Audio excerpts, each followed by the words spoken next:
Valsad road પર આવેલા માંજલપુર ગામની કેટલીક સોસાયટીના રહીશોએ પ્રાથમિક સુવિધાના અભાવે આગામી લોકસભાની ચૂંટણીની બહિષ્કારની ચીમકી ઉચ્ચારી છે। વડોદરા શહેરના વલસાડ ન્યૂ માંજલપુર વિસ્તારમાં આવેલા સંસ્કૃતિ રેસિડેન્સી જય અંબે સોસાયટી તથા મુદ્રા હાઇટ્સના લોકો છેલ્લા 8 વર્ષ ઉપરાંતના સમયથી રોડ પર પાણી અને સ્ટ્રીટ લાઇટની સુવિધાથી વંચિત છે। આ સમસ્યાના નિરાકરણ માટે સ્થાનિક રહીશો દ્વારા વિસ્તારના કોર્પોરેશન અગાઉના ધારાસભ્ય અને રનિંગ ધારાસભ્ય સુધી લેખિત મૌખિક રજૂઆતો કરી હોવા છતાં પણ આ દિવસ સુધી તેની રજૂઆત સાંભળવામાં આવી નથી। આશરે આ વિસ્તારના 1500 થી 2000 જેટલા લોકો પ્રાથમિક સુવિધાના અભાવે હાલાકી વેઠવા મજબૂર બન્યા છે।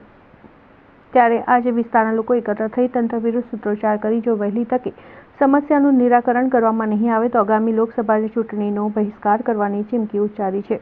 બધી જ એ છે અને અમે કેટલી વાર તો અહીંયા આ રોડ એવો છે કે અમે કેટલી વાર પડી જઈએ, પછી સાપ ને આન તે બધું નીકળે છે તો કેટલી બીક લાગે, અમારાથી બહાર નીકળી શકાતું નહીં। હવે અમે છે ઉંમરવાળા, 85, 70, 75 વર્ષના છે અમે, એટલે કોઈ વ્યવસ્થા તો કરવી જોઈએ ને। લેખિતમાં મૌખિકમાં તો વારંવાર રજૂઆત કે 6 થી 7 વર્ષથી આ વાતને, પણ કોઈ આ તમે જુઓ છો આ રોડ પણ નથી થતો, પાણી પણ નથી મળતું, સ્ટ્રીટ લાઇટ હતા રાતે અંધારું એટલું બધું હોય છે કે અહીંથી સાપ બાપ નીકળે છે અને જંગલી જાનવર પણ નીકળે છે અને ભયનું વાતાવરણ રહે છે।